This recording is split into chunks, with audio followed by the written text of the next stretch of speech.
สบายดีเด้อป้าลุงยามค่ำๆเนาะลุงเพิ่นตากเขาพี่น้องอันนี้รถแกเขา10 โล20 โล246 80 12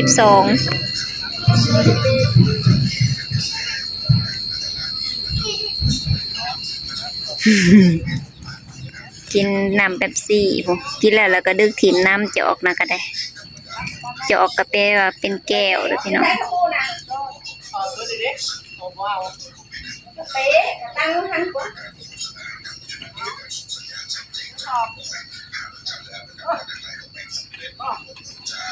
จะซอสใช่ไหม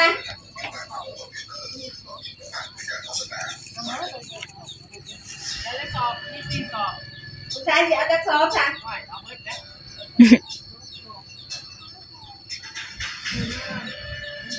คันหายซองก็เอาคันบ่หายก็เอาซองหนึ่งก็มาได้กินยังไงวะซีอิ๊วหนุ่ยซีอิ๊วเฮาดีคือหยังนี่ผู้อื่นก็เฮาผู้เจ้าตัวเองก็เฮา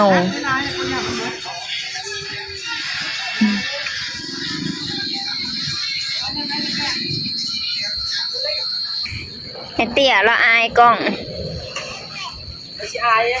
แบกพี่น้องรักเขาไปขาย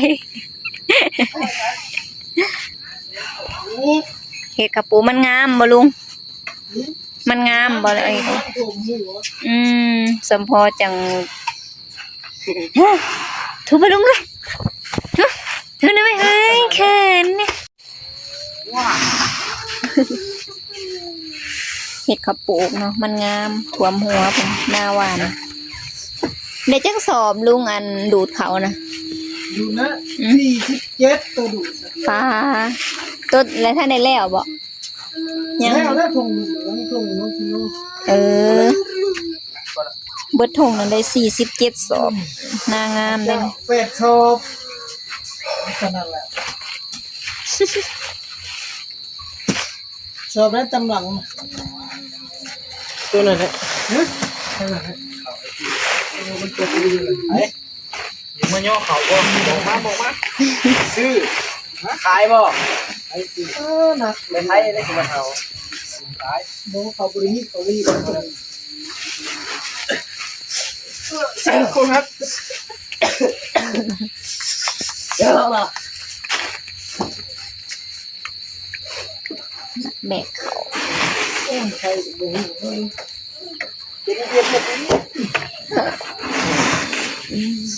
เห็ดไว้ๆเนี่ยให้มันสมกับวันละแสนเราดูละมันได้นี่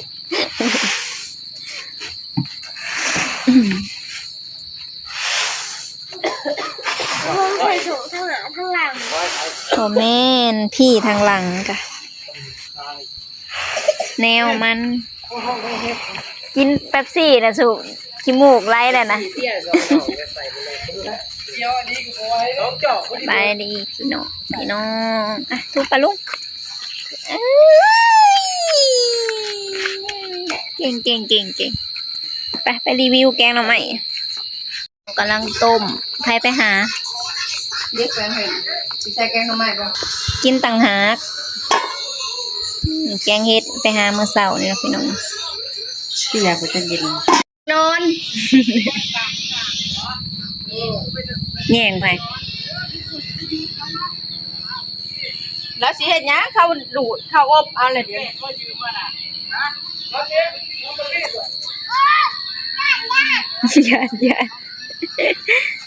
งูยาวอะไรเราบ้าง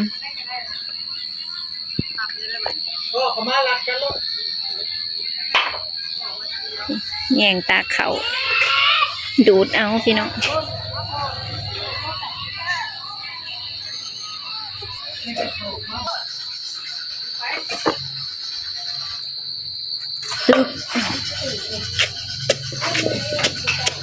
แกงหน่อไม้กินแรงเขาก็ว่าเจอพี่น้อง ตำกระบือเด้อ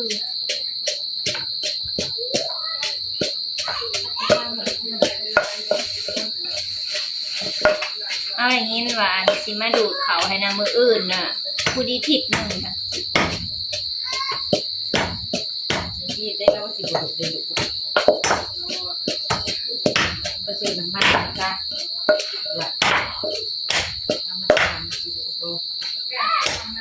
เขามาถามบอกจนได้มาถามเนาะจนเมื่อยคอ ทั้งหมดไปอยู่ไร รถบ้านปักซองไปดูดให้บ้านอันนาพงไทยอันนั้น30,000กระสอบหนึ่งเอาคือแท้บ้านเขาคือแท้ของเราลูกค้าเราซื้อเครื่องเขาถาม นี่จะกระดูกอยู่เดียวนี่ว่าจองไปกับจอง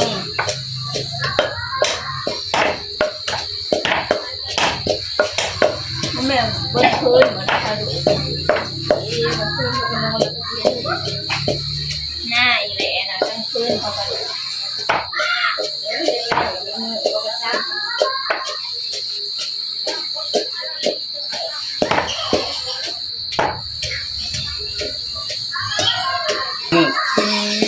ตามือนี่แหละ เพราะเราเลือกทรงนี้พอเราเลือกทรงยศน้ำมันก็เป็นยศน้ำ หลับได้น้ำเลย เขาย่านแบบอันหมอเขาจัดให้เลยบ่ได้เลือกเองนะแบบว่าให้หมอจัดให้ตามหมู่หนาเด้แบบเขาเฮ็ดเขาเบิ่งโครงหนาโครงหยังแล้วเขาเฮ็ดให้เลือกเองเขาอยากได้แบบนั้นแบบนี้มันก็อีกแบบนึงเพิ่นบ่อยากเฮ็ดให้แกผู้เดียวไปนี่ก็ดังก็บ่ค่อยเห็นปานใด จะเลยจะโคนลงไล่ไล่ตาย ย่านตกใจ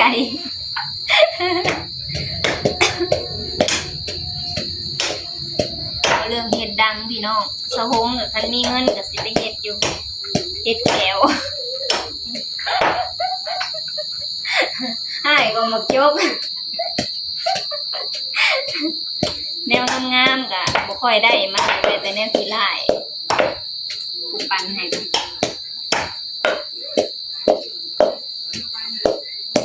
เคยนั่นนะว่าเก็บเงินไว้สิลูก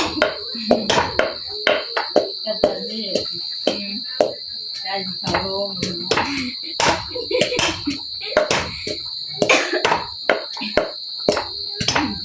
เอาแนวอันเว้าแนวบ่มีกำลังใจอยู่ต่อแล้วชีวิตมันโคตรหัวดิผัวกูเว้ากันถึงน้อยๆดิ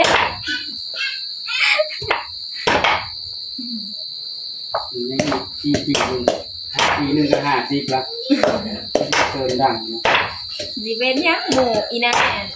อันผู้เฒ่าๆเขาก็ยังเฮ็ดหนาเต้นเฮ็ดบ่อันดาราแบบนักร้องเขายังไปอันควัดเนาะไปดึงขึ้นออกเบิดหนา เฮ็ดกับไปอยู่ห้างขายเครื่องกรอกเครื่องส่งกระปวินน่ะนั่งอยู่ห้องอันนี้อันได้จักมันนาก้านะจะกูมานี่โดนน่ะได้อัน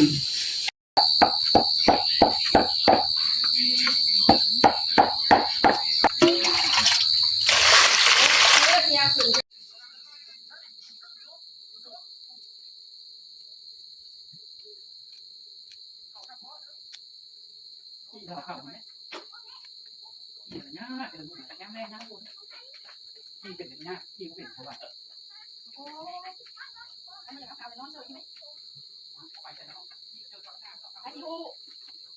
ไปแต่ไปแต่ที่นี่แล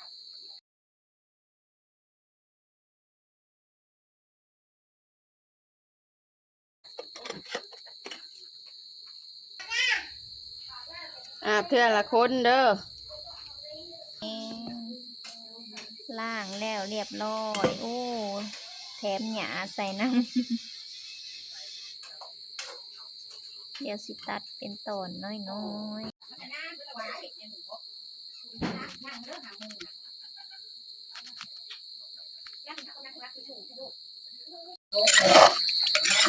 เบื่อ ตอนนี้กำลังเสียเอาขอเบอร์ลงจั่วเลย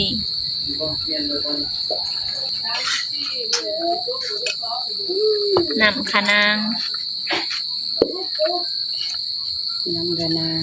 อันนี้คือสูตรแกงแบบลาวๆใส่ทุกอย่างเฮ็ดปัวกับบ่ย่างเนาะมันน้อยก็เลยมาแยกบดใส่รวมกันหอยเหลืองโค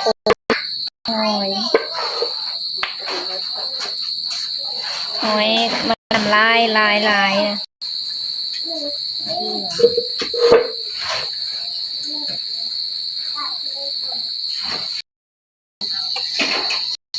แต่เอง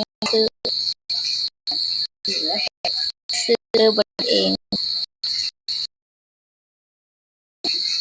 ถ้าคุณแม่ก็ต้องใส่ไร ก็ใส่ข้าวก่อนแยกให้นะเพิ่นก็ยุบเอาข้างนี้ตัวนี้ก็ใส่หมักหมักบัว ก็แบ่งเป็นต่อน้อยเนาะ มีแต่ตัวแก่เฮาก็ถิ่มเบิ่น หม้อก็จะเป็นน้อยเนาะ จนเต็ม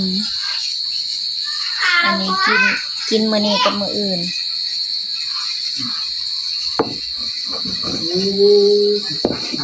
ถ้าขะแยงหอม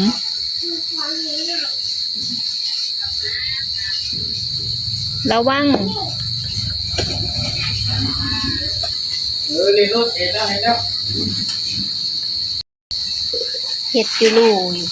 คือหนาคนแกงเลย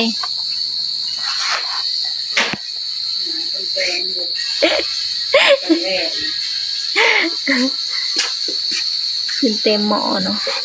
ขอจบไปเพียงสำนี้เด้อพี่น้องเด้อมาอาบน้ำก่อนป๊าดสุดยอดเลย กินได้ถึงอาบหัว กิโลมาแต่ไสถามมันดู มาได้ไหน มาแต่ไสแล มาได้บ้ามัน มาแต่ป่ามันวะมาได้เกาะมันมาแต่ไสเกาะมันว่าได้เกาะ ปุ้ย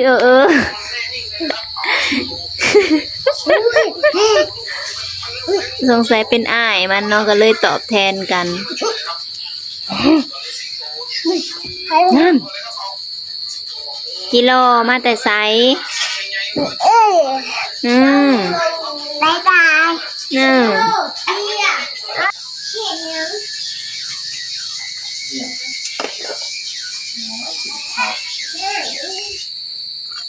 ตัก ในหัวเนี่ยเด้อ โอ้ยสมแสบ เพิ่นภาพอันนั้นซอยลุง คันว่าเอาขนมเดี๋ยวครับน้องจะกินข้าวเจ้าข้าวเหนียวกินข้าวยำ เขาเจ้าเขาเริ่มเลย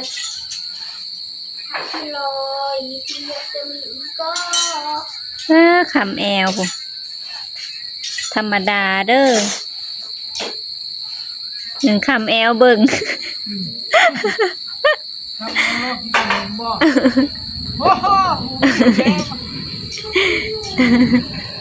บอกขนมแล่นๆไปโหลดไปซอย ข้าวเดิม นั่งอู้ นะบอลลงมาตรงไหน